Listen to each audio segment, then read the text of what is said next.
Rosalie, a 46-year-old working mom.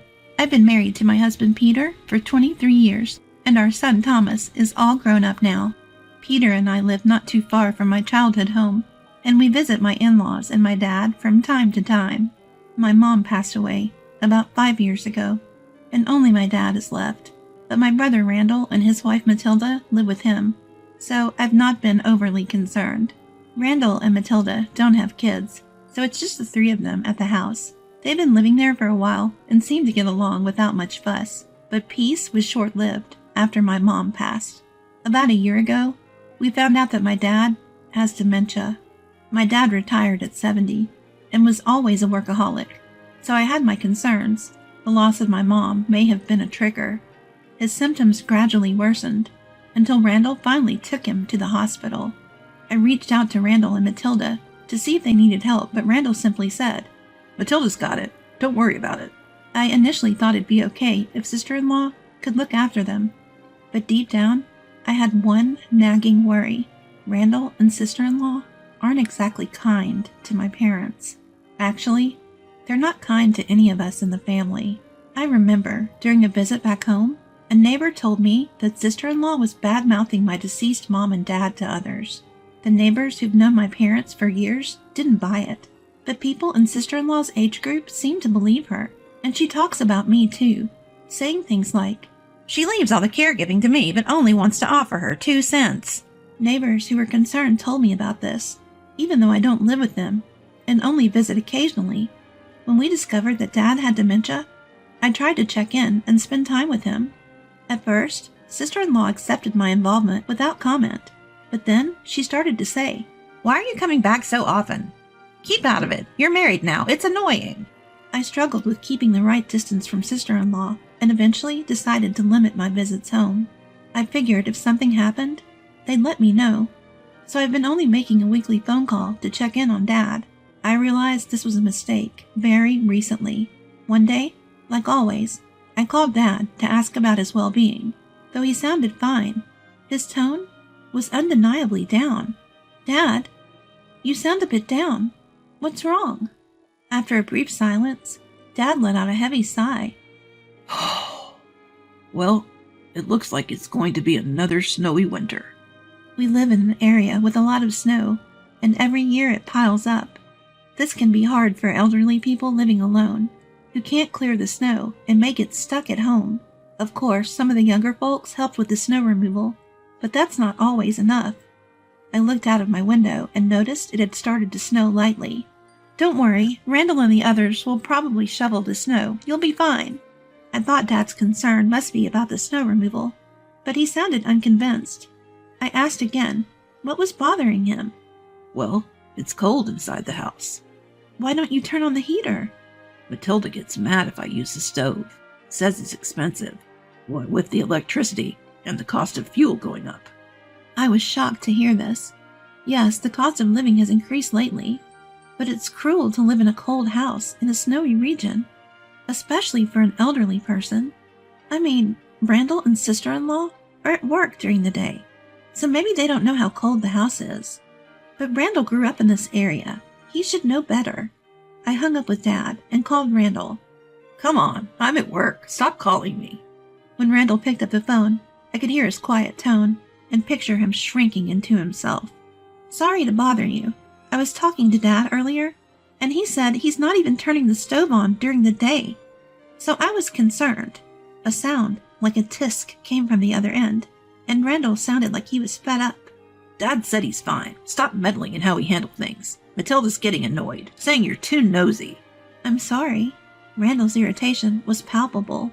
Even through the phone, left without words, the conversation ended abruptly when he hung up on me. Staring outside, I noticed the snowfall had intensified since earlier. I thought about checking on Dad, but a glance at the clock showed it was almost 4 p.m., assuming my sister-in-law would be home soon. I decided against causing more friction and chose not to go. Days later, the snow continued to pile up, transforming the outdoors into a picturesque winter wonderland. Houses with little activity were buried in snow, and cars were quickly getting covered overnight. During the day, I joined my neighbors to shovel snow, making walkways easier to navigate for everyone. Thankfully, snowplows manage the roads, so that wasn't a concern. Shoveling snow really boosts my confidence in my physical abilities, and it's also a great workout. Sure, it's tough, but it's a good opportunity to interact with the neighbors. Hey, Rosalie! I saw Lawrence standing in front of Randall's house the other night. What? As the neighborhood ladies and I are all gathered, happily shoving snow together. The woman next to me looks concerned and starts to talk. She's a nurse, working the night shift in a 3-shift rotation. She says she usually gets home around 1 a.m., and that's when she saw it. I'm shocked, and my mind starts racing. Could it be that someone is wandering around late at night? I haven't heard anything like that from my brother and sister-in-law. He was dressed more like he was ready for bed. It's not just a cold he could catch, it's downright dangerous. The woman shared this with a grimace, and it felt like she was holding back. Thank you for letting me know. I'll check with my brother and sister-in-law. I didn't have further answers at that point. Once the shoveling was mostly done, and everyone retreated indoors, I called Randall again from my cell phone. But since Randall isn't picking up, I have no choice but to give my sister-in-law a call. Hello? She picked up right away. Hey, is now a good time? What? I'm busy. Clearly the tone in my sister-in-law's voice doesn't sit well with me. I can tell she finds the call bothersome. I heard from a neighbor that Dad's been outside in the middle of the night. What? Oh yeah, we noticed him going out, and it's really troubling us too. At first she didn't seem to understand the gravity of my question, but eventually gave an exasperated answer.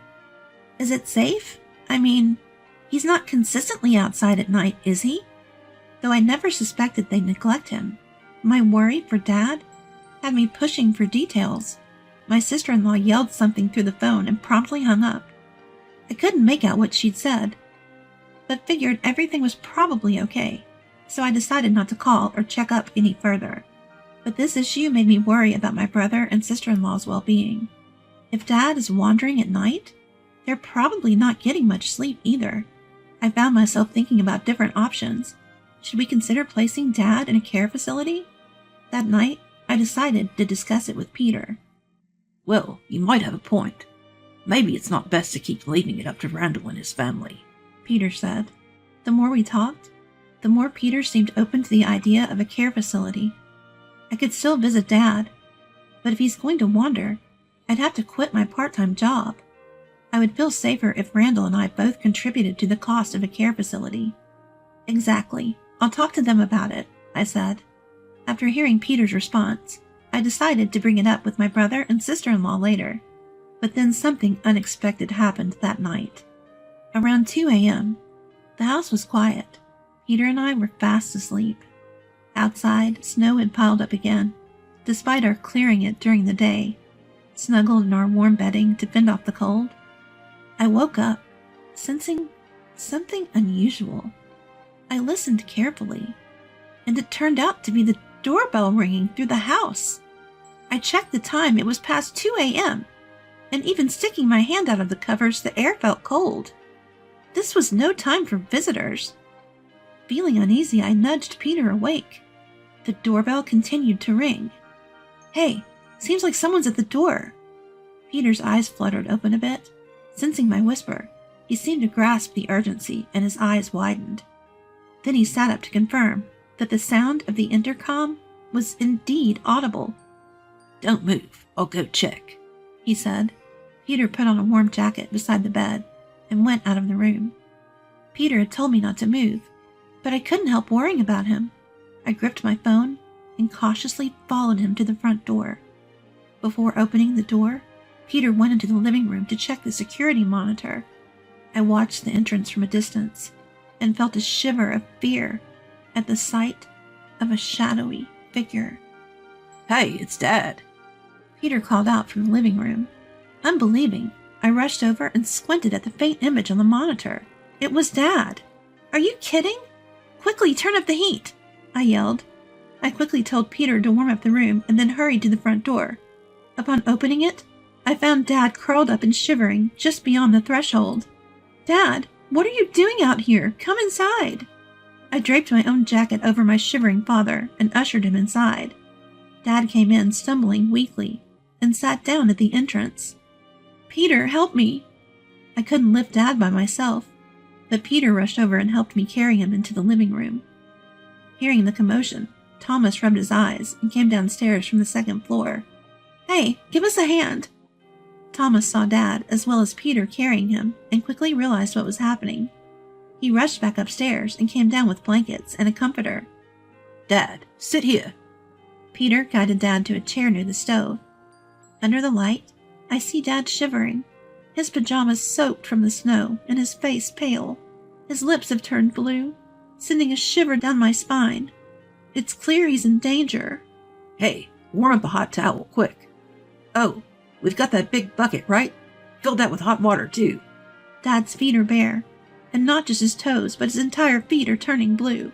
Stunned by what I see happening to Dad, Peter efficiently starts giving directions. Thomas follows suit, taking action. "Dad, what happened?"